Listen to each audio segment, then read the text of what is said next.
Iglesia de Santiago de Medina del Campo. Hoy es uno de los días más importantes para la cofradía de nuestro Padre Jesús atado a la columna. El motivo es porque va a tener lugar el pregón a cargo del Padre Miguel Ángel. Un pregón que, conociendo al pregonero, va a ser seguramente extraordinario. Vamos a ver si podemos conversar con él, a ver qué nos cuenta estos minutos previos a que tenga lugar, repito, uno de los momentos más importantes para la cofradía, como es su pregón. Padre Miguel Ángel, buenas tardes. Buenas tardes. Bueno, cuéntenos por dónde vais dirigido el pregón, a ver. El pregón, siendo en Medina del Campo, que es la ciudad de San Juan de la Cruz, nació en el pueblo de Fontiveros, pero la ciudad de San Juan de la Cruz es Medina del Campo, donde vivió 13 años, la etapa más larga de su vida. Por lo tanto, San Juan de la Cruz nos va a dirigir con un hermoso poema suyo, El Pastorcico, con sus 5 estrofas, nos va a ir introduciendo en la Semana Santa que vamos a celebrar. ¿Cómo fue la llamada de la cofradía para ofrecerle ser el pregonero? Santa Teresa, que también está muy vinculada con Medina del Campo, habla mucho de la importancia de la amistad, pues de eso se trata, de la amistad en Teresa de Jesús y en Jesús de Teresa. Ese es el motivo. Antes has comentado que, conociendo al pregonero, va a ser un pregón extraordinario. Yo espero no defraudar a los feligreses y a las personas que se necesitan en la iglesia. Cada pregonero, con cariño, sobre todo, procura transmitir lo mejor que puede y sabe el pregón que ha meditado, que ha pensado, que ha escrito durante estos días, durante este tiempo desde el encargo que se me hizo, y sobre todo por mucha ilusión, por mi vinculación con Medina del Campo, donde también he vivido en distintas etapas 13 años de mi vida. Coincide que son los mismos años que vivió San Juan de la Cruz, pero en mi caso en distintas etapas, en su caso de manera continuada, con gran alegría de venir a Medina del Campo, recordando también el tiempo de niño, de los 10 años en el Colegio de San Juan de la Cruz y posteriormente las distintas etapas. Un lugar muy entrañable, sin duda. Muchas gracias. Gracias, Javier. Buenas tardes a todos y gracias por su presencia. Un año ha pasado y lejos queda la Semana Santa de 2022. Seguro que hay muchas cosas que habrán cambiado en este tiempo para todos, pero otras seguirán intactas, como lo es la alegría que sentimos al veros de nuevo aquí, como son las ganas de oír los sones de las bandas de nuestras cofradías y como lo es la emoción que año tras año nos invade cuando acompañamos a nuestros pasos por las calles de nuestra villa. Con el pregón de hoy damos comienzo a los días que con más intensidad vivimos como cofradía. Os invitamos a continuar el camino con sentimiento cofrade durante todo el año, viviendo nuestra fe con valentía y sinceridad. Ahora daré paso a mi compañera Elena Velasco, que será hoy quien guiará este acto. Espero que disfruten del acto. Muchas gracias. Buenas tardes a todos. Agradecemos una vez más de corazón su presencia. Antes de comenzar, sí que quiero hacer una mención especial a nuestra compañera Virginia, que todos los años dirigía este pregón y esta vez no puede estar delante del micrófono por un motivo que nos hace muy felices a todos, pero Virginia, ya sabes que tú también estás aquí arriba ahora. La Cuaresma toca su fin y se abrirán de par en par las puertas de nuestra Semana Santa, tan deseada y esperada por todos los que formamos esta penitencial cofradía. No debo comenzar esta presentación sin golpear al llamador de nuestra conciencia. Es momento de recordar que somos discípulos de Jesús y que, aunque muchas veces sea difícil, el camino a seguir debe ser el que Él nos marcó, el de la justicia, el amor, la bondad y el perdón. Vivimos en un mundo revuelto: guerras, abusos, pérdida de valores, crispación política y social. Los cristianos debemos mantenernos unidos y fuertes, sacar a la calle, ahora más que nunca, la devoción que tenemos por nuestro Señor Jesús, nuestros valores y tradiciones, y vivir intensamente estos días tan especiales. Como forma de preparación, es ya una tradición celebrar nuestro pregón, y hoy para ello tenemos la suerte de contar con un conocedor de la Semana Santa medinense. Es un placer presentarles a nuestro pregonero, don Miguel Ángel González, prior de la Orden de Carmelitas Descalzos en Alba de Tormes y Salamanca. Nacido en Salamanca en el año 1978, con 10 años ingresó en el seminario de San Juan de la Cruz aquí en Medina del Campo, donde permaneció 7 años. Cursó bachillerato en Toledo, realizó el noviciado en el Carmelo de Úbeda, Jaén, en el convento en el que murió San Juan de la Cruz en 1591. Posteriormente cursó Filología y Teología en la Universidad de Salamanca, obteniendo la licenciatura en Ciencias Eclesiásticas. En estos años de preparación al sacerdocio recibió varios cursos en la Universidad de la Mística en Ávila. Realizó la profesión solemne en Salamanca, ciudad donde fue ordenado diácono en 2004. Desde su ordenación sacerdotal en 2005, en la casa natal de Santa Teresa en Ávila, ha vivido en Madrid y en Medina del Campo. Actualmente es el prior de Alba de Tormes y de Salamanca y director del Museo Carnus. Como ya hemos dicho, es un profundo conocedor de la Semana Santa medinense, por tantos años de residencia en nuestra localidad y donde participó activamente en los rosarios de penitencia que organiza esta penitencial cofradía el lunes y martes santo. Y nada más, don Miguel Ángel, estamos deseando escucharle. Saludo al señor alcalde, al párroco, don Álvaro, al presidente de la Junta de Cofradías de Medina del Campo, a los hermanos de las distintas hermandades de esta Semana Santa tan querida y tan popular y tan conocida de Medina del Campo, en este lugar tan emblemático, Iglesia de Santiago Apóstol, que fue en otro tiempo iglesia del Colegio de la Compañía de Jesús, donde estudió también San Juan de la Cruz, miembros de la Cofradía Penitencial de nuestro Padre Jesús atado a la columna. En este pregón vamos a considerar un hermoso poema de San Juan de la Cruz. Medina del Campo es la ciudad de San Juan de la Cruz. Cierto es que nació en Fontiveros. No es menos cierto que su ciudad es Medina del Campo, donde transcurren 13 años de su vida, de manera ininterrumpida, la etapa más larga. Nunca Juan de la Cruz viviría durante tantos años en ningún otro lugar. 13 años en Medina del Campo. En este pregón vamos a considerar el poema El Pastorcico de San Juan de la Cruz, que con sus 5 estrofas nos va a introducir en las 5 llagas de Jesucristo crucificado. Aprenderemos una lección de cada una de las 5 estrofas, adentrándonos por medio de ellas en cada una de las llagas de Jesucristo. Por lo tanto, vamos a considerar 5 aspectos fundamentales de nuestra fe cristiana que debemos tener muy en cuenta en nuestra vida cotidiana, no solamente en los momentos o en la temporada concreta de la Semana Santa en la cual se intensifica nuestra vida de fe, sino a lo largo de todo el año. Las llagas son las siguientes: Jesucristo, la fe, la Iglesia, el testimonio cristiano y la Eucaristía. 5 realidades fundamentales para todos nosotros. La primera llaga es la del amor de Cristo Buen Pastor, que nos atrae con su mirada amorosa para permanecer en Él. Un pastorcico solo está penado, ajeno de placer y de contento, y en su pastor ha puesto el pensamiento, el pecho del amor muy lastimado. Vamos a aprender a permanecer en Jesucristo, al fuego de su corazón, y para ello hemos de trasladarnos en esta tarde espiritualmente al Monte Calvario, donde están las piadosas mujeres y también San Juan, el discípulo amado.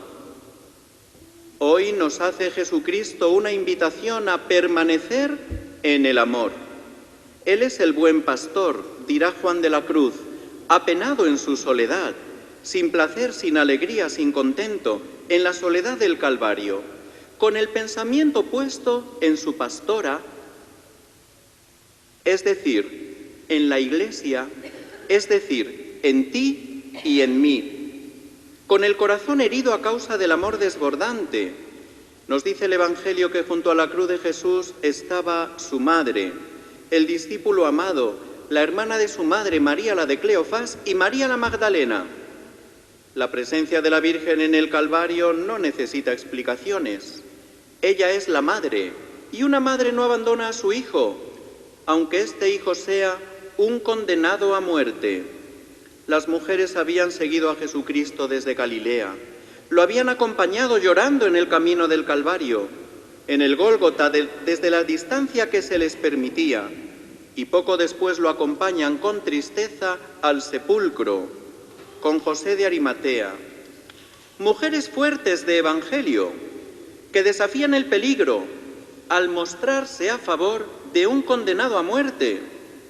Jesucristo había dicho: dichoso quien no se escandalice de mí. Dichosa, por lo tanto, podemos afirmar hoy nosotros, la mujer católica de hoy y de siempre, firme en la fe de la Iglesia, animosa por la esperanza y diligente en el amor. Las mujeres fueron las primeras en verlo resucitado, porque habían sido las últimas en abandonarlo muerto, e incluso después de muerto vemos que van al sepulcro llevando perfumes para embalsamar su cuerpo. San Juan dice cómo están la Virgen y las mujeres junto a la cruz y cómo está él mismo. Arraigados, firmes en la fe, estables, establecidos, sólidos, consistentes, arraigados, echando raíces. Así es como están, heroicos, la Virgen María, el discípulo amado San Juan y las mujeres en la cruz de Jesucristo. Cuando el apóstol San Juan nos dice que junto a la cruz estaba su madre, no nos dice solamente el hecho, la realidad de estar, no hace sencillamente la descripción de una escena en la que afirma quiénes estaban allí. Además de decirnos que están, afirma, según la etimología griega del verbo que utiliza, afirma que están y además la actitud del corazón. ¿Cómo están? Firmes, arraigados, estables en la fe. Que hablemos nosotros este lenguaje de amor callado, palabras de San Juan de la Cruz, el amor callado, que es el lenguaje que Dios habla, que Dios escucha y que Dios entiende. Para ello es importante dejarse mirar. San Juan de la Cruz dice en una bella estrofa del cántico espiritual: cuando tú me mirabas, su gracia en mí tus ojos imprimía. Y afirma también que el mirar de Dios es amar. Dios mira al mundo y nos mira a cada uno de nosotros amándonos. Su mirada es mirada de amor. ¿Cómo es tu mirada con tus hermanos? No ha de ser mirada de ira y tampoco de condenación, pues Dios te mira a ti con mirada de amor.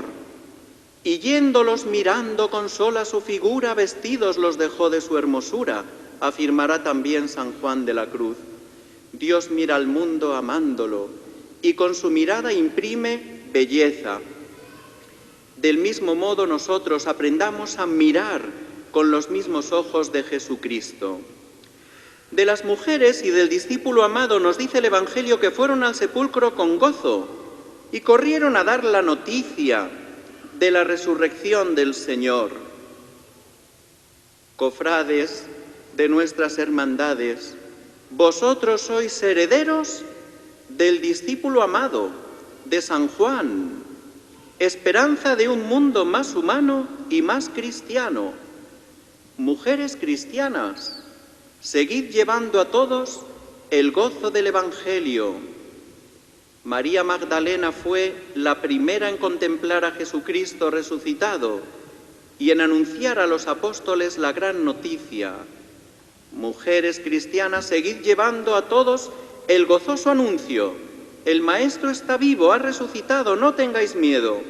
Seguid cumpliendo con fidelidad el testamento de Cristo, permaneciendo en su amor. Vosotras que nunca le habéis dejado solo, en estas cofradías insignes, sed lámparas vivas para alabanza de su gloria. Cuánto bien hacen las cofradías a la Iglesia de Dios con su culto en espíritu y en verdad, y también con su actividad apostólica de caridad. La Iglesia os quiere y os necesita. Vamos con la segunda llaga. De ella brota la fuente cristalina de la fe, y vamos para introducirnos en ella con la segunda estrofa del pastorcico de San Juan de la Cruz. No llora por haberle amor llagado, que no le pena verse así afligido. aunque en el corazón está herido, mas llora por pensar que está olvidado. A Jesucristo no le causa tanto sufrimiento el peso de la cruz, las espinas de la corona, la laceración del rostro, la crueldad de los clavos, la llaga del amor, verse afligido y tener el corazón herido. Lo que le hace sufrir es pensar que está olvidado de aquellos a quienes ha manifestado el mayor amor, abrazando la cruz, y el mayor dolor. Amor y cruz son dos caras de la misma moneda. Nos redime el Señor no por el dolor, sino por el amor abrazado, abrazando el dolor de la cruz con amor. ¿Qué es la falta de fe sino olvidarnos de Dios y de los hermanos para acordarnos en demasía de nosotros mismos? Estamos acostumbrados generalmente a acordarnos demasiado cada uno de nosotros mismos y demasiado poco de Dios y de las necesidades de los hermanos. No llora por haberle amor llagado, que no le pena verse así afligido, aunque en el corazón está herido, mas llora por pensar que está olvidado. Nos olvidamos más fácilmente de Dios y de los demás que de nuestros propios egoísmos. Vamos a hacer un examen de fe. Si no queremos perder la vida, vivámosla. Este es el mejor modo. Si no queremos perder la fe. Le preguntaron al Papa Benedicto XVI, ¿qué himno quiere para el año de la fe que él mismo había convocado? Y él contestó, no es necesario ningún himno. El credo es suficiente. ¡Qué gran lección! Creer lo que tiene la Iglesia, como afirmaba nuestra gran Santa Teresa de Jesús. Que aunque todo nos falte, no nos falte la fe, regalo de Dios y tarea nuestra. Fe heredada en estas viejas tierras nuestras de Castilla, en estas recias gentes de nuestras familias, hemos recibido durante siglos, generación tras generación, la riqueza y la herencia de la fe. Nos sentimos sanamente orgullosos por ello, privilegiados por este hecho. Ciertamente lo somos. Fe heredada que es privilegio, pero también es peligro. Privilegio por haberla recibido de nuestros antepasados. Peligro por no valorarla porque no la hemos defendido con la vida, porque es una herencia que no nos ha costado trabajo adquirir. Nos cuesta creer en Dios, en su amor misericordioso, en las verdades de la fe que nos desagradan o que no están de moda en algunas ocasiones. Y por eso tenemos la tentación de hacer una fe a la carta y hemos de vivir la fe de la Iglesia, de nuestros padres, de los apóstoles y los santos. Fe íntegra, firme y plena. El que cree tiene vida eterna, dice Jesucristo en el Evangelio. ¿No será por falta de fe que a veces nos parece aburrida la práctica de los sacramentos? ¿No será por falta de fe que la Eucaristía no transforma nuestros corazones? ¿No será por falta de fe que hay quien no se acerca jamás al sacramento de la reconciliación? La Eucaristía es misterio de fe. Por la fe creemos que el pan y el vino se convierten en el cuerpo y la sangre de Cristo por la fuerza del Espíritu. Por fe sabemos que cuando comulgamos, no comulgamos un trozo de pan cualquiera, sino el cuerpo de Cristo. Por fe creemos que en la Eucaristía Dios se hace uno con nosotros. Recuerdo en mis tiempos de capellán de la adoración nocturna en Madrid, recuerdo a un adorador ciego que no faltaba jamás a las vigilias. Permanecía en silencio contemplativo, en el primer banco, completamente ciego. Veía a Dios con los ojos de la fe. Dios nos dé los ojos de la fe de aquel adorador nocturno ciego. Por la fe vemos la acción de la Santísima Trinidad en cada misa. Dios Padre nos da a su Hijo, a la vez que lo recibe inmolado por nosotros. Vemos la acción del Espíritu Santo que transforma el pan y el vino en el cuerpo y la sangre de Cristo. Vemos a Cristo inmolándose en la cruz, renovando su sacrificio por nosotros. ¿Qué has de hacer para perder la fe? Admite que la Iglesia está acabada. Sé lo más escrupuloso posible. Ten miedo a Dios, olvídate de su misericordia. Pierde la confianza en Él, céntrate en la vida espiritual de otros. Critica todo lo que los otros hacen o dejan de hacer o tendrían que hacer pero no hacen. No te preocupes de tu propia vida espiritual. No mantengas conversaciones inteligentes sobre religión. Haz el mínimo de los mínimos en tu vida cristiana. No te preocupes en formar tu fe. Procura no comulgar. Asústate cada vez que veas un desafío contra la fe. No reces nunca. No tengas devoción a la Virgen. Así matarás tu fe. Aunque miremos el sol oscurecerse, que no se tambalee nuestra fe. Somos gentes de Castilla, de esta recia tierra nuestra, que en situaciones difíciles ha sabido mantener la fe, defenderla y transmitirla, incluso en tierras lejanas. Aunque miremos opacarse las estrellas, que no tambalee nuestra fe. Aunque miremos que las aguas se levantan sobre las tierras, aunque vivamos en medio de la guerra, aunque sintamos hambre en carne propia, aunque las montañas caigan, aunque miremos estremecerse la Iglesia, aunque veamos que no hay ningún pueblo sin dolor y sin llanto, que no se tambalee nuestra fe. Con la tercera estrofa del Pastorcico de San Juan de la Cruz nos vamos a introducir en la tercera llaga de Jesucristo, de la que emana la vida de la Iglesia, que solo de pensar que está olvidado de su bella pastora con gran pena se deja maltratar en tierra ajena, el pecho del amor muy lastimado.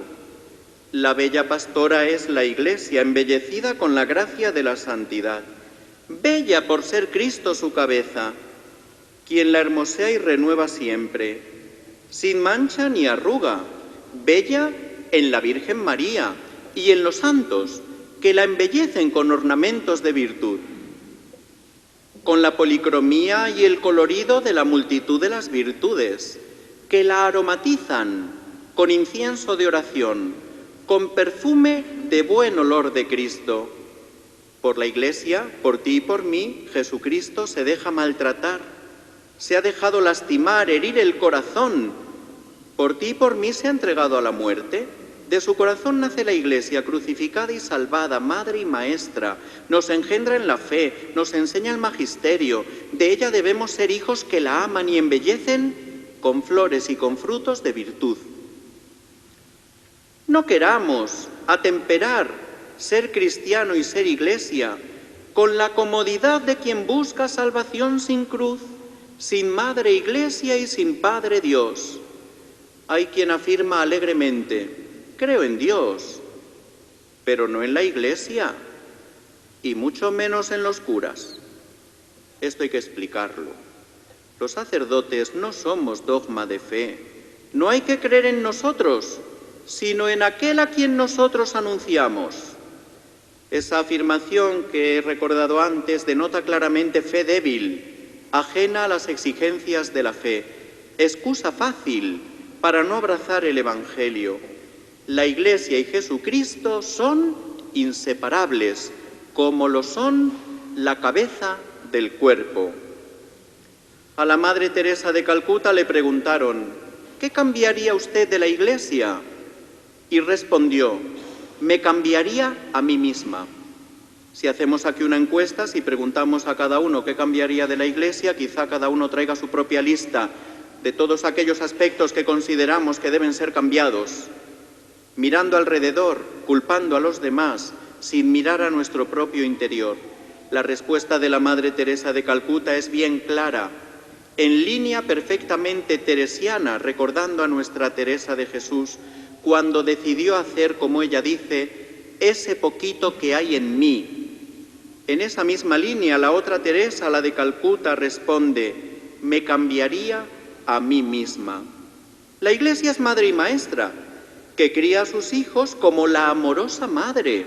Palabras de San Juan de la Cruz: con manjar suave y dulce le cría, y en sus brazos le trae y regala, y a sus pechos lo amamanta. Como la amorosa madre con el niño tierno, así cuida la Iglesia Madre a cada uno de sus hijos. Iglesia Madre y Maestra, con manjar dulce y manjar sólido de doctrina universal, en el amor que construye, libera y edifica. La Iglesia es santa y es pecadora, santa por ser Jesucristo su cabeza, misterio de amor de Dios con nosotros, guiada por el Espíritu Santo que da vida y calor. Pecadora, porque tú y yo que la formamos somos defectibles, podemos tener defectos y pecados, y de hecho los tenemos. Así es la Iglesia, santa y pecadora, misterio e institución. Su voz está crucificada, tintada de incoherencia, cuando tú y yo no acogemos con amor sus consejos, cuando a veces nos convertimos en jueces implacables, incluso del Santo Padre el Papa o de los pastores elegidos por el Señor para conducirnos, cuando en palabras de San Agustín nos lamentamos, pero no nos enmendamos, cuando caemos en la crítica fácil, cuando no nos formamos en la fe y cuando queremos adulterar el Evangelio. A lo largo de los siglos, imperios que parecían invencibles han ido desapareciendo uno tras otro. La Iglesia, atacada por los enemigos desde fuera y amenazada de derrumbe por sus miembros desde dentro, sigue adelante cursando los mares, las tempestades de los tiempos y los siglos.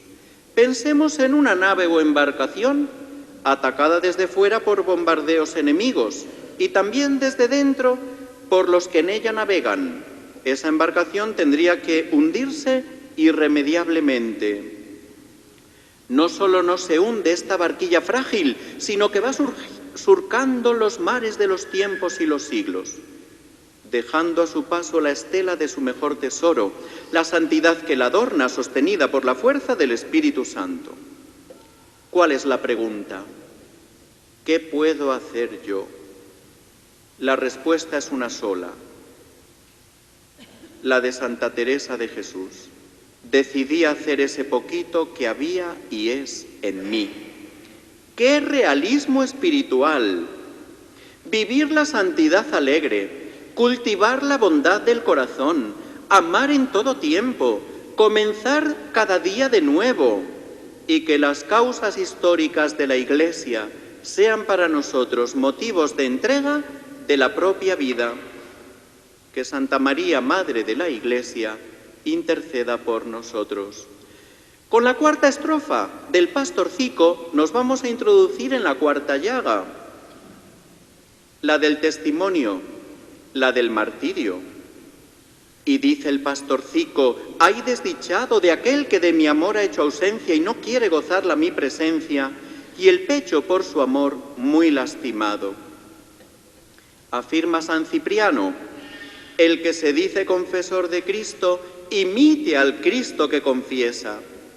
Los mártires son testigos de Cristo, que han sabido ser fieles a la fe y dar la vida por amor. Los mártires de todos los tiempos reviven el temple de los primeros creyentes y conmocionan al mundo con su testimonio. La persecución se cambia siempre en bienaventuranza evangélica por la alegría con que la tierra se ve regada de sangre enamorada, derramada por amor como la de Cristo. La vida entregada a Cristo en fidelidad es martirio de amor verdadero, es decir, testimonio de que sigue vivo, de que las batallas del mundo no pueden apagar el amor, la fe, la esperanza. Las aguas torrenciales no podrán apagar el amor, ni anegarlo los ríos. Desde el Antiguo Testamento, los fieles dan testimonio de la fe hasta la muerte. En el Nuevo, San Juan afirma que Cristo es el mártir por excelencia. Para eso he venido al mundo, dice, para dar testimonio de la verdad. San Lucas subraya el amor de morir por Cristo, la valentía, la firmeza, la ayuda divina, los ultrajes vividos con entereza. Pero es el Apocalipsis el libro de los mártires por excelencia, inmolados a causa de la palabra de Dios y del testimonio que dieron. Han lavado sus vestidos en la sangre del Cordero y por eso disfrutan de su triunfo. Vienen de la gran tribulación, muchedumbre inmensa a lo largo de la historia de la Iglesia. Han seguido a Cristo hasta el Calvario y hoy resplandecen como vendaval de gloria para todos nosotros. Ser testigos hoy es librar 5 batallas pacíficas y actuales. Habría mucho que hablar de cada una de ellas, simplemente las voy a enumerar porque de cada una podríamos hablar muy extensamente. 5 batallas, insisto, pacíficas y actuales. La batalla del matrimonio y la familia, la batalla de la vida. Sin hijos y sin el respeto a la vida de su inicio a su final no hay futuro. La batalla de las conciencias, educar formando la inteligencia para que se conozca la verdad y la voluntad se oriente al bien y la sensibilidad anhele la belleza que es Dios. La batalla de la memoria, recordar nuestra procedencia, nuestras raíces cristianas. De esta casta venimos, de aquellos santos cuyo ejemplo procuramos imitar, decía Santa Teresa. Y la quinta, la batalla de la presencia en la vida pública, sin esconderse, participando en ella de manera adecuada como cristianos. Somos llamados a luchar en estas 5 batallas pacíficas con las mejores armas, las de la fe, la esperanza y la caridad. El amor más grande, el de Cristo, el de los que dan la vida según su ejemplo, es el que debemos vivir nosotros, siendo testigos por la entrega a nuestra propia consagración bautismal. En cada mártir Cristo muere de nuevo y la Iglesia recobra fuerza para seguir amando a sus enemigos e implorando la salvación para todos. Que la Virgen Santísima, Reina de los mártires, nos ayude a llevar la cruz, defender la cruz de la victoria del bien sobre el mal, la cruz de Cristo, también en los lugares públicos, también en los hospitales, como signo de salvación y consuelo, en las torres y fachadas de nuestros templos, que son oración en piedra, en nuestras calles y plazas. Vamos con la quinta y última estrofa del pastorcico y, por lo tanto, la quinta llaga. De ella nace la Eucaristía como fuente de amor y de vida que brota del corazón de Jesucristo. Y a cabo de un gran rato se ha encumbrado sobre un árbol, do abrió sus brazos bellos y muerto se ha quedado, ha sido de ellos el pecho del amor muy lastimado. A causa del amor, Jesucristo se deja traspasar el corazón. Desde entonces, una corriente de vida brota para nosotros, torrentera de gracia que se nos ofrece en la Eucaristía. Digamos también con San Juan de la Cruz: qué bien sé yo la fonte que emana y corre aunque es de noche. Aquesta eterna fonte está escondida en este vivo pan por darnos vida. Aquesta viva fuente que deseo en este pan de vida yo la veo. En la ciudad del Lanciano, en Italia, en el siglo VIII, un monje, después de la consagración del pan y del vino, comienza a dudar de la presencia real del cuerpo y la sangre del Señor. Entonces se realiza el milagro. Delante de sus ojos, el pan se tornó carne viva y el vino sangre viva. Esta carne y esta sangre se han conservado durante siglos en un relicario. Quisieron en la década de 1970 verificar la autenticidad del milagro, aprovechando los avances de la ciencia. El análisis científico de aquellas reliquias fue confiado a expertos. Con todo rigor efectuaron análisis de laboratorio. He aquí los resultados. La carne es verdaderamente carne y la sangre verdaderamente sangre. Sangre y carne humana del mismo grupo sanguíneo y que pertenecen a una misma persona. La carne está constituida por el tejido del corazón. Uno queda estupefacto ante estas conclusiones. que manifiestan la autenticidad del milagro.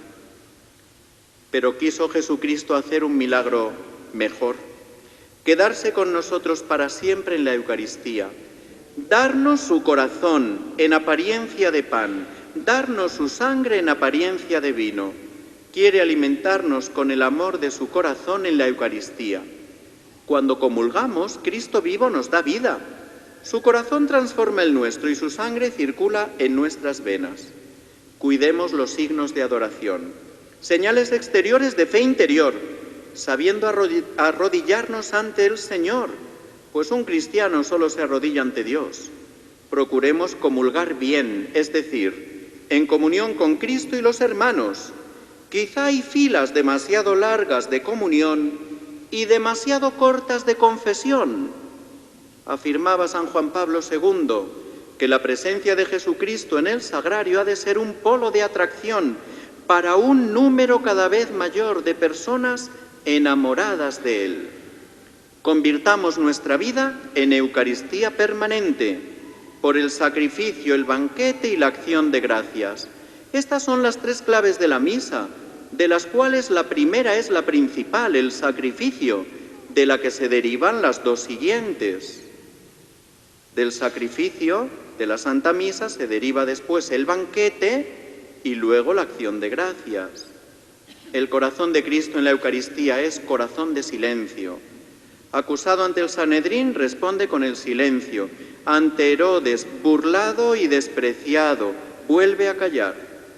Había entrado triunfante en Jerusalén. Ante la exaltada muchedumbre también calla. Es la palabra del Padre y habla en el silencio. Y el silencio es el lenguaje del callado amor que hemos de escuchar en los latidos del corazón de Jesucristo en la Eucaristía. Pues el silencio es una delicada expresión de acogida interior. Amor de silencio es el de Jesucristo en la Eucaristía. Amor de silencio el del Espíritu Santo, el de la Virgen María en la Encarnación, el del corazón de Jesucristo sepultado, esperando oculto en el seno de la tierra. Aprendamos a callar ante el corazón de Cristo en la Eucaristía para que en nuestros corazones se manifiesten los sentimientos del suyo. Solo en el silencio aprendemos a oír los latidos del corazón de Jesucristo. Hemos repasado en este pregón 5 aspectos fundamentales de nuestra fe cristiana que hemos de vivir en la vida cotidiana y en los que hemos de afianzarnos en estos días hermosos que se acercan en la Semana Santa de 2023. Jesucristo, la fe, la Iglesia, el testimonio cristiano y la Eucaristía. Virgen María, en cuyo seno se formó el corazón de Cristo, ayúdanos a vivir con fe plena esta Semana Santa que vamos a iniciar. Que Jesucristo renueve en cada uno de nosotros todo su misterio, pues esta es la celebración de la Semana Santa. Que se renueve en cada uno de nosotros el misterio de la vida, pasión, muerte y resurrección de Jesucristo. En estos días, las calles y plazas de esta bella ciudad de Medina del Campo se convierten en museo al aire libre para contemplar hermosas piezas artísticas y sobre todo para que la procesión en la que participamos o contemplamos acontezca en nuestro propio interior y transforme nuestras vidas, para que de este modo la vida, pasión, muerte y resurrección de Jesucristo se realicen en este año en cada uno de nosotros. Muchas gracias.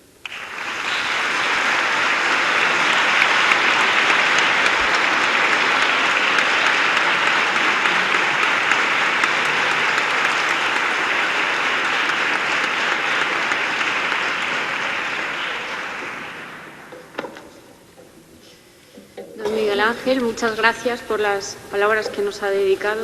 Yo creo que a más de uno nos ha llegado al corazón. Y muchas gracias también por la buena disposición cuando desde esta Junta de Gobierno se le planteó ser nuestro pregonero. Desde este momento empezaremos a sentir más cercana la Semana de Pasión, para ver esas manos que agarran los hachones, y manos que cumplen con un ritual en ninguna parte escrita y en ninguna parte aprendido, para escuchar silencios de labios que murmullan una promesa y promesas que se cumplen desde el silencio penitente. Sonidos que se mezclan sin partituras y, sin embargo, componen la mágica sinfonía de la Semana Santa. A continuación, y en agradecimiento, le queremos hacer entrega de un recuerdo para que no olvide este día en el que pasó a formar parte de la historia de esta hermandad. Así que, por favor, Miguel Ángel, acérquese para que nuestro vicepresidente, don Carlos Alonso, le haga entrega del recuerdo.